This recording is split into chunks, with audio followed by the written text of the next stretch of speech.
Here's Mr. Ben, who hooked us up with the parking for our Angels Envy tour. So Jamila and I have finally gotten ourselves semi together, I think. And we're going to do something like we have, like famous last words and first words. We're gonna act like we got some damn sense and check out this Angels Envy.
Because I can say anything and you don't know if I'm lying. That's great.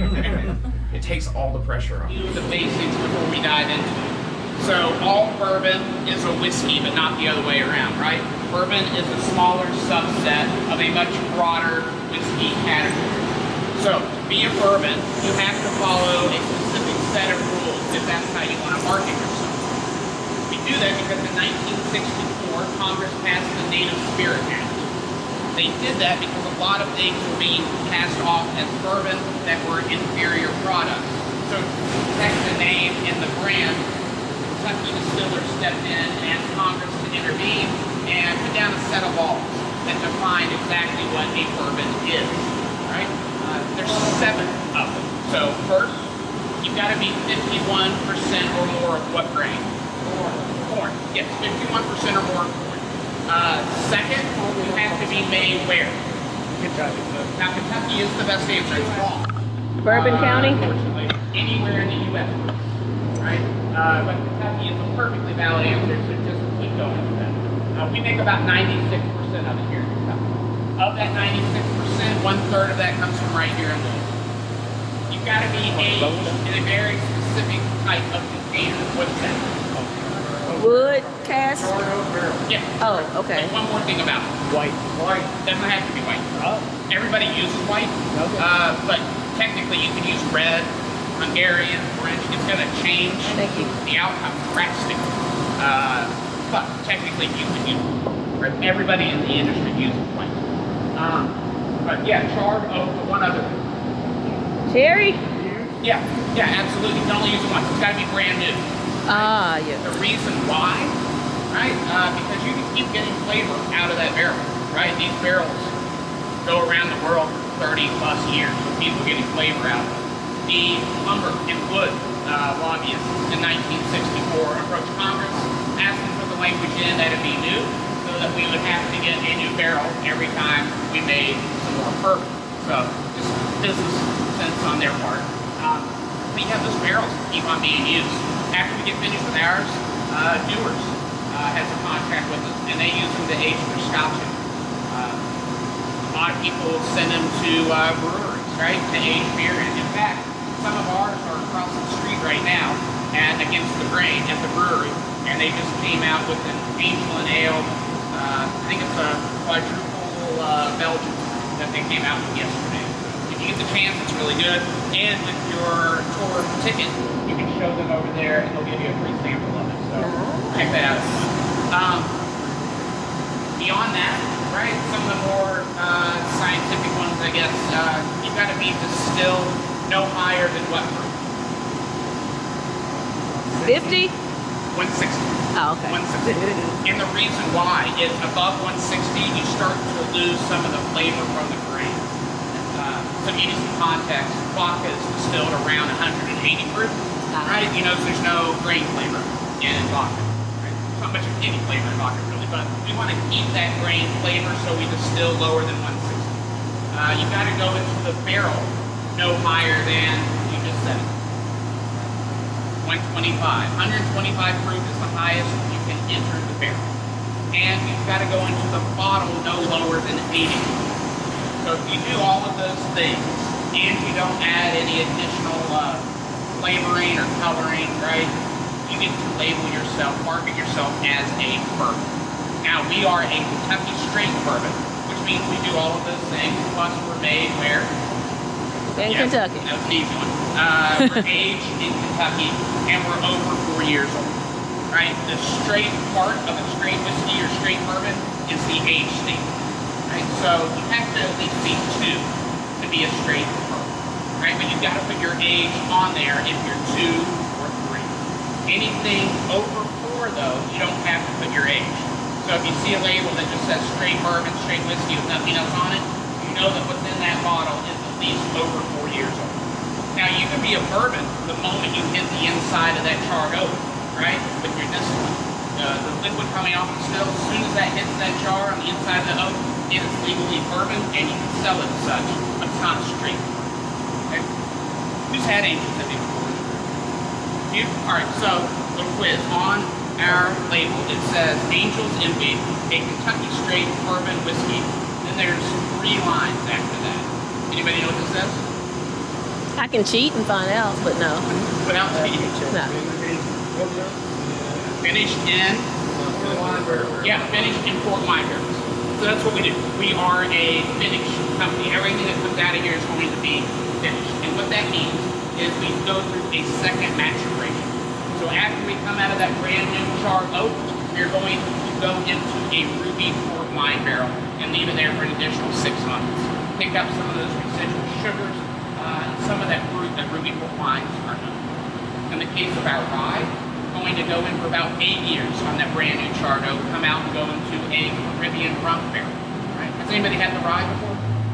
Right? So there's different, right?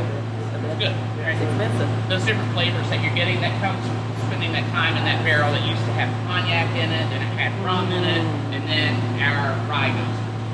So finishing is a new concept as applied to bourbon, but it's not a new idea. It's been going on in the world of whiskey for upwards of 250 years, right? It's been going on in wine even longer than that, right? It's new only as applied to bourbon. So when we hit the shelves 10 years ago, we were the only ones on the market doing a finished bourbon. To this day, you'll see a few other people doing limited runs, limited releases of finished bourbons. We're the only ones doing it as the only thing that leaves our distillery. We did a cellar collection last year in Oloroso Sherry Cask.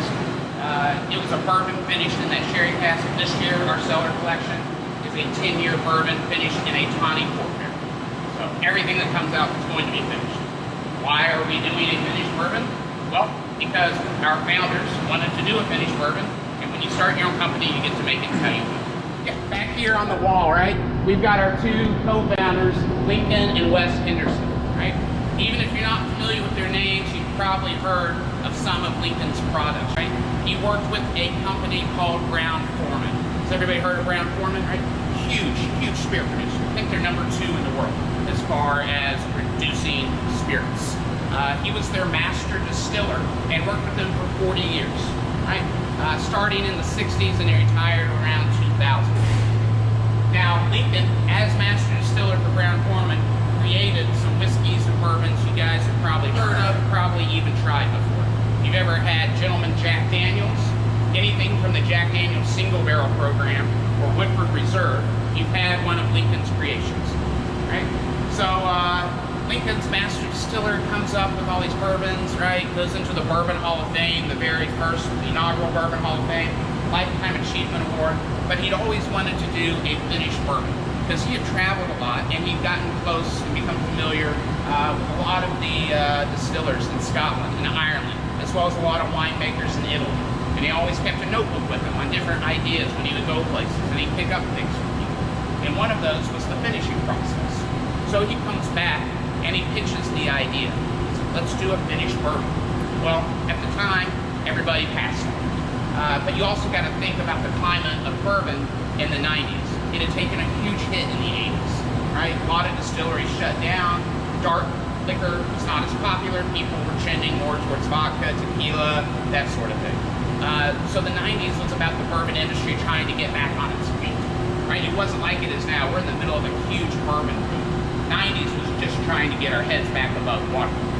So they were afraid to go forward with something that was a little different, a little innovative, and honestly, they weren't sure if they could still call it bourbon once they put it in a second barrel, so everybody passed it. It wasn't until Lincoln retired in 2003 that his son Wes came to him and said, Dad, I think that was a really good idea about the finished bourbon.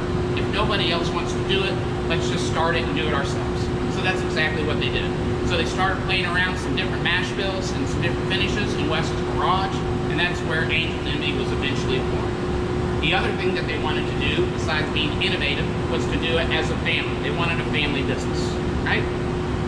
You see below Wes, you see 6 good reasons to start a family business, right? There's a theory going around that Wes's wife, Julie, had really prompted the entire thing to get everybody out of the house, right? Can't wait. So Kyle, the oldest, right?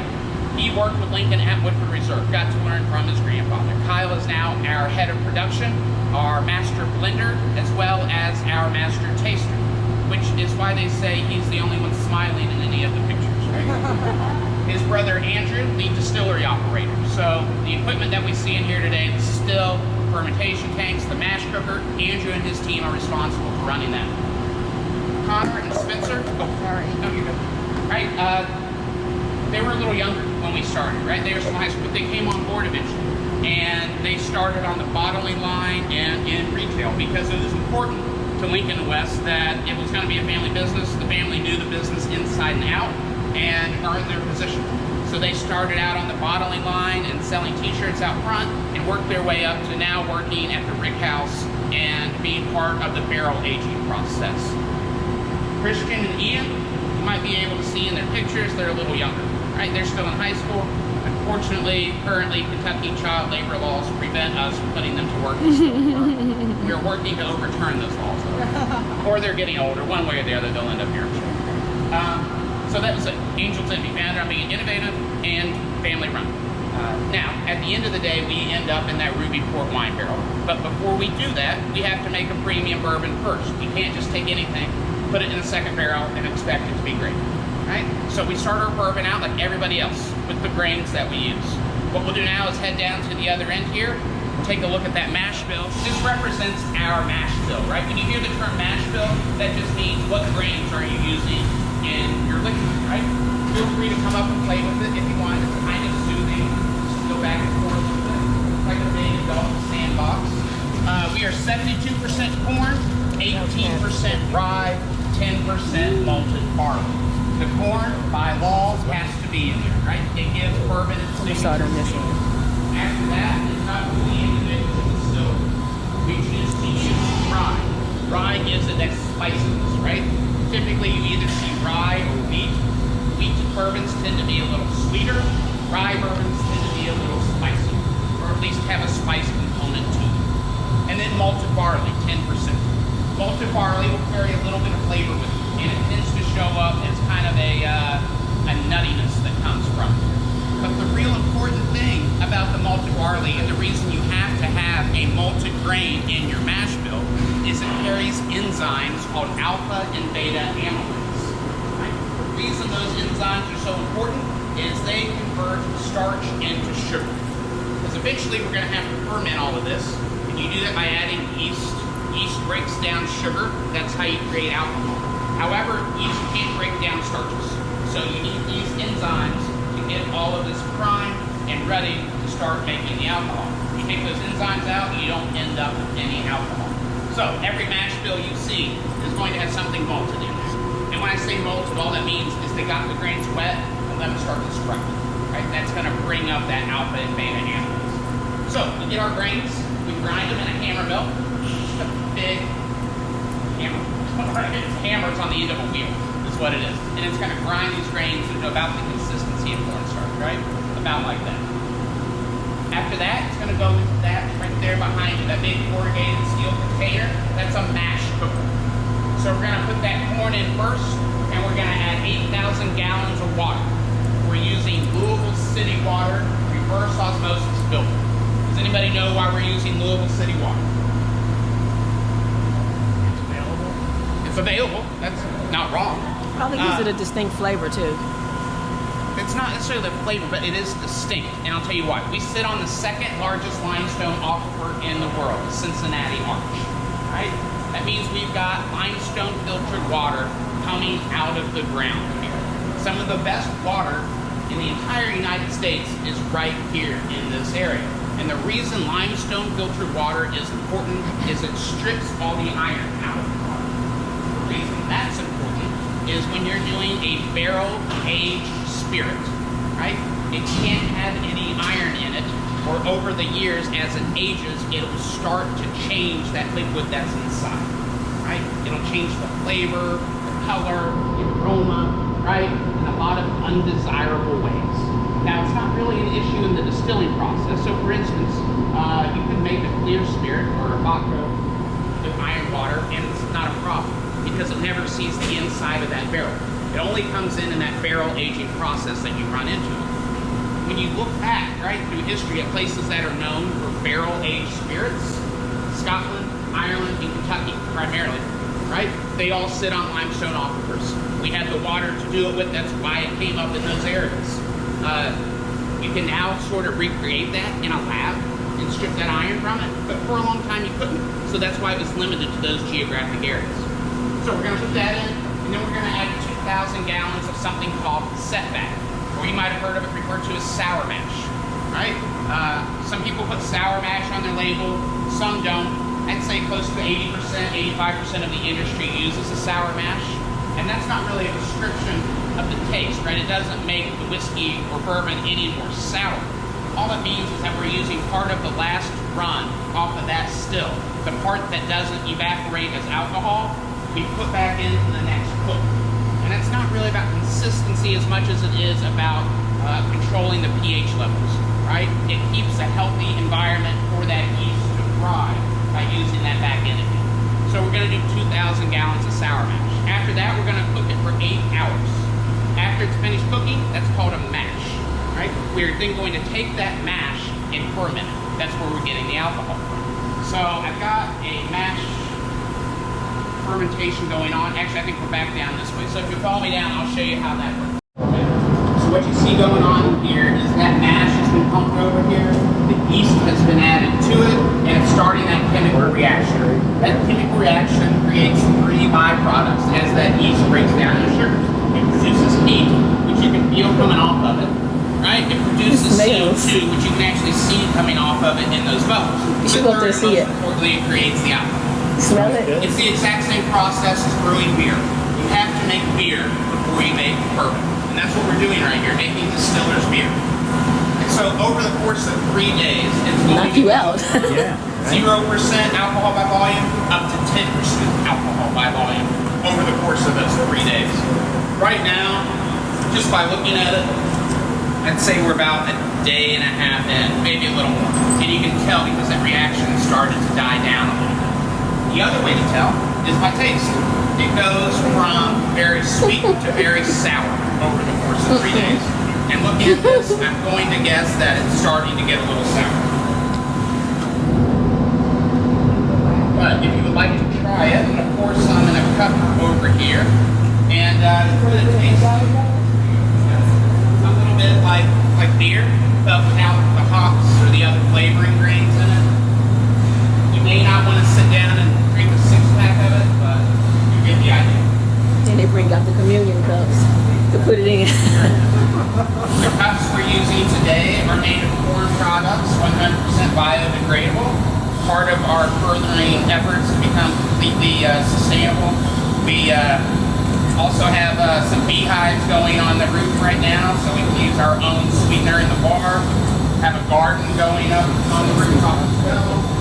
We can use our own herbs. There we go. Feel free to grab a cup. I would maybe just taste it before you sling it back. A piece of advice there.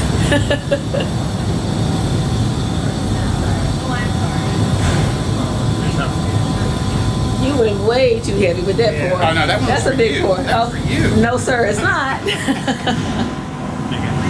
Pound special, it's just sour. Yeah. I mean, I can. It tastes like a sour beer, and I like sour beer, so Finish it. not bad. Like sour apple. But see, I like sour beer, so it's like a sour beer apple. Yeah, it's getting a little sour. Like I said, you wouldn't want to drink the six-pack of it, or even a Dixie cup. And I like it like a dumbass. But Sour you mash. have to do to get the alcohol, right? So right now, I'd say we're at about 5% alcohol by volume, right around there. So this has about another day and a half.